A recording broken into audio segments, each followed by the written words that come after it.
Interest rates keep going up. Inflation was higher than expected. GDP went down and the stock market keeps plummeting. And with all these financial turmoils happening, one question I keep getting is, how is this all affecting the real estate market, right? So that's what we're gonna get into. What's going on, guys? My name is Adam Odurumi. I'm the founder and CEO of Uprise Real Estate Partners here in the Central Texas area. And we're gonna get into it, guys. We're gonna get into some simple facts that local sellers and buyers need to know about this changing real estate market. I'm gonna share with you what we're seeing in real time. One of the beautiful things about working with Uprise and what we do is, one, we work all over the city. Two, we do a lot of retail business, and we do a lot of investment business as well as commercial. So we're able to give you different perspectives and let you know what's happening in different areas of the city, different verticals of the city. In addition to that, because we have such a large network, we're also able to know what's happening on the East Coast, the West Coast, and give you guys that information as well, right? So one of the most important things to understand is getting data and getting information in real time is so important for your local environment, right? So what you see on the news is okay and great. What you hear from CNN and Fox News is okay and great, but you want to make sure that you're also getting hands-on information, real-time information as far as what's actually happening, right? Because obviously the media's, you know what the media is, right? And what may be happening in California may not be happening yet here in Texas. And what's happening in Texas may be different than what's happening in South Carolina, right? So make sure you're using trusted resources to help you make the decisions that you want to be making, right? One of the biggest things you need to understand is we've been helping so many families this year that we're able to see literally the needle move or literally the market shift as we're helping families week by week. So if you have a question, if you know anyone else that has a question for us, what's happening, reach out to us, ask questions. If you don't ask us, who are you going to ask, right?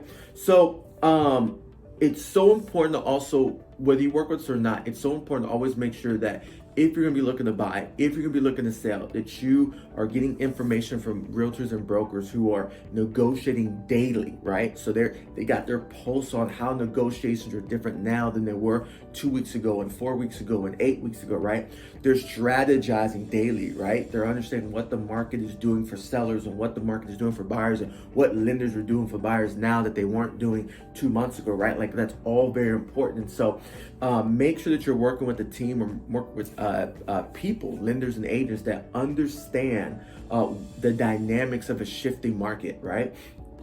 Because you have to understand, here's what some people don't realize, right? Is that home selling and home buying strategies that worked a few months ago, they may not work right now, right?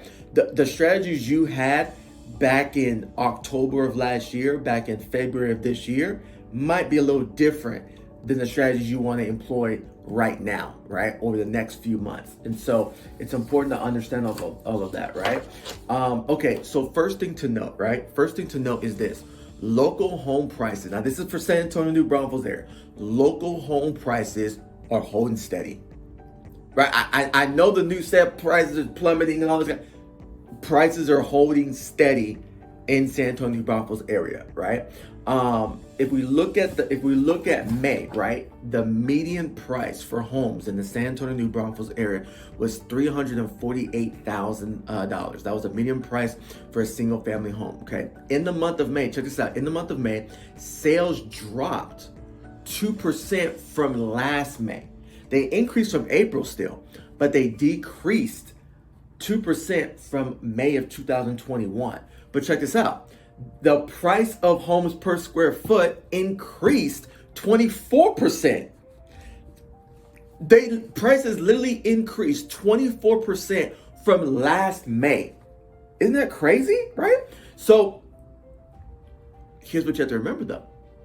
Prices in April, prices in May for homes that sold or were under contract were negotiated back in January, February, March.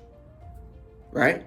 So they were, even though they closed in May and April, they were negotiated and went under contract under January, February, March circumstances, right? So we have to keep that in mind. So it's important that sellers understand that we're moving into a different season, right? A lot of changed since January, February, March, right? Interest rates have gone up, right? Buyers overall from a overarching macro standpoint, buyers' purchasing power has decreased, right? Or it has been limited, so to speak, with interest rates going up, right? There's a lot more uncertainty in the stock market than now than there was back in January and February, right? And I think December, January, it was still hitting records, right? Well, we're past that now, right? We've gone down from that. Inflation numbers have skyrocketed, right? And the Fed's doing I don't say the best again. The Fed's doing some stuff to try to slow down the economy and slow down inflation. And for those who don't know, we're actually already in a recession. A lot of the media is saying we're going to be in a recession next year. We're already seeing the signs, and we're pretty much already in a recession, but that'll come out later, right? So understand, this is not speculation on our part, right? Like, we know that buyers are a little bit more tentative than they were a few months ago. And so as a seller, you have to understand that, right? For example, mortgage applications are at a 22-year low, right? Mortgage applications are at a 22-year low for right now. This could be different a month from now, 2 months from now. It could be higher, it could be lower. But right now, they're at a 22-year low. And lenders are saying they haven't seen this low rate of mortgage applications since the 1950s, right? One thing to also keep in mind in reference to that is you're now seeing some banks and some lenders starting to do some layoffs, right? It just came out last week that a lender that's, did a lot of business here in San Antonio is laying off couple thousand people, right? And they're doing that across the nation, right? Why? Because the wave was so crazy after COVID that they needed more labor to keep up with the demand. And obviously it makes sense as demand slows down, they don't need as much people, right? So there's two factors that are going to continuously affect the real estate market that we want to keep our eye on. And these numbers are: one, days on market, right? We're going to be looking at days on market so that in addition to the experience of what we're seeing and feeling and producing of homes that we actually put on the market, what are we seeing other brokerages, what are we seeing other sellers experiencing of putting their homes on the market, right? So, days on market tracks how long a house is typically up for sale before it goes under contract, right? In a normal balanced market, you typically see anywhere from like 30 to 40 days, in some other areas 45 to 60 days, things of that nature, right? We're like 27 days, right? So we're still good. And that's what we tell people: don't panic, right? It's still a seller's market. It is not a buyer's market yet. It is still a seller's market. It's just that you have to understand, if you've been dealing with crazy for a period of time, when you get to start dealing with normal, you're a little glad, right? It's a big shock to you, right? And so we went from a crazy, what I call Uber seller's market, to just a seller's market, right? Instead of getting 20 offers the first weekend, you may get 1 to 3, right? You may get 1 to 3. And guess what? That's still great. That's still great, right? The other number we're going to be looking at is total homes for sale, right? So this is the supply side of the equation. So as the number grows, right, as the number of homes on the market grows, price appreciation will slow down, right? Obviously, if there's less homes in the market, then, supply and demand, too much demand, not enough supply, prices shoot up. So when you start adding more supply to the market, prices, slow down a little bit. So what we saw in the San Antonio, New Braunfels area was we saw 4,800 homes first sale in the month of April. Check this out. In the month of May, we saw 6,029. In April, 4,800. In May, 6,029, right? Increase of inventory, okay? Why are we seeing increase in inventory? Two things. One, like we just said, 22% of buyers have not come into the market. They've slowed down. The mortgage applications have slowed down. In addition to that, you're now seeing sellers that are like, dang it, I knew I should have put my house on the market a couple months ago. Let me go ahead and get on the market right now so I can get the most I can for my property. But number three, and this is very strategic, and this benefits a lot of you sellers that are looking to sell and purchase, is some sellers said, look, I knew I could sell my house before, and I might have been ready, but I wasn't ready because I didn't know what the heck I was going to buy. There wasn't enough inventory on the market for me to even see things I liked, and I didn't feel like overpaying 10, 20, 30% for a home, as I'm trying to hurry up and get out of my house, right? Because it's selling so fast. So as a seller, I might actually like it slowing down a little bit because I'm still going to get the most for my home. Still going to get a very, very good price from home. Still going to get all my equity out of my home. But now I have a little bit more inventory to choose from. And now I don't have to move so crazy trying to make offers and buy a home, right? So, hey, remember, the question isn't, is it a good market or a bad market? The question is, who is it a good market for, right? Now, as the numbers of the amount of homes on the market for sale go up, as it goes up, we're gonna see a more balanced market, which we believe an uprise is good for everybody, okay? A lot of people are saying, oh no, it's not the second half of 2020 anymore. It's not 2021 anymore. Guys, a more balanced market just means we go back to how things were in 2015, 2019. That's all it means in terms of real estate market, just a more balanced market. This wasn't 20 years ago. This wasn't 10 years ago, right? This is literally 7 to 4 years ago. Okay, so but what's most important for sellers is to understand that pricing your home will be more critical. Presenting your home well will be more critical. Getting realtors who will actually do work to sell your home will be more critical. But even getting someone to do work, it's the strategy, being strategic, understanding what's happening in the market for your area, for your price point, for your demographic of buyer, understanding what they want, understanding what they're willing to pay. Using all those things into consideration can help you develop a great strategy and a great game plan. Okay, a lot of understand that some brokers, some realtors, and even yourselves haven't heard this word in a long time. Price reduction. What's that, Adam?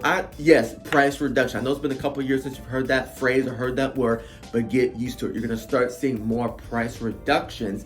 Understand this, guys. In San Antonio, in Texas, you're not going to see a bunch of price reductions from people pricing their properties correctly. You're going to see a bunch of price reductions from people that are still using tactics and strategies from 6 months ago, pricing their homes like interest rates are still 2% and 3%, and they're overpricing their home. And then they're going to have to backtrack and bring it back down to reality. So make sure you understand that when you talk to your friends and your family and even your realtor, you should not be seeing price reductions on the homes that are priced correctly, but you will be seeing price reductions on homes where people are using, thinking it's still January, February, March a few months ago, and people that don't understand the current market and therefore they're not pricing their home correctly, okay? Now, what are we seeing in other parts of the country? We are seeing in California, in some parts of California, we are seeing 30% decrease in prices. We're seeing 30% in decrease in prices. In some areas of California, it's still steady. In other parts of California, they're seeing a 30% decrease in pricing. Now, what does that mean? Because you know how the East Coast and the West Coast can shoot up in pricing. What that means is that what I just told you, sellers that were trying to overvalue their home, they're having to bring that back down, right? And just like in the last recession, the East Coast and the West Coast get affected more in corrections from a percentage standpoint than us here in Texas, obviously, and those of us who are in the middle of the country. Okay, so don't focus so much on the 30%. Say, oh my gosh, does that mean in San Antonio we're gonna be at 50%?